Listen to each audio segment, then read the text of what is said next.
Dans la première salle, des œuvres datant des années 20, période des débuts de Delvaux, qui apprend son métier en se plongeant dans la nature. Non seulement c'est un très bon peintre, mais c'est un très grand dessinateur. Et là, il a fait énormément de dessins. On ne peut pas tous les exposer, mais il y a quand même des dessins assez extraordinaires. Les années 30 voient Delvaux douter de son art. Il détruit une cinquantaine de tableaux avant de petit à petit trouver son style et surtout son inspiration, la femme.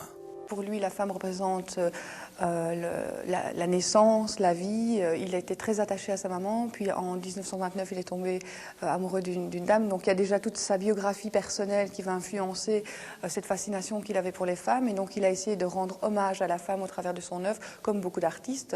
Pour ce qui est des autres éléments, chaque élément qu'on retrouve dans son œuvre, ce sont des éléments finalement qui souvent nous replongent dans l'enfance du peintre, comme par exemple les trains. Quand il était petit, il avait la chance de voyager parce qu'il venait d'une famille bourgeoise et donc il prenait le train pour aller rendre visite à sa grand-mère ou aller à la mer. Et donc quand il prenait le train, pour lui, ça représentait les vacances, la liberté, la découverte et ça l'a vraiment profondément marqué. Non loin de son atelier reconstitué, une logette consacrée au dernier tableau du peintre. Presque aveugle, Delvaux retourne aux sources, à la nature, tout en restant ému face à la femme. Ses couleurs changent d'univers, son trait devient plus flou. Ici, vous êtes en face de ces dernières œuvres, ce sont des dessins de mémoire, comme on les appelle. Pourquoi? Parce qu'il finalement, il dessine plus avec le souvenir que son bras a gardé de ses nombreux dessins.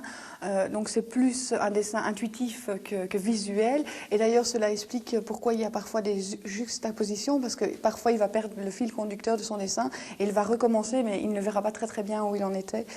Donc ça, ce sont vraiment les dernières œuvres qu'il a créées dans sa vie.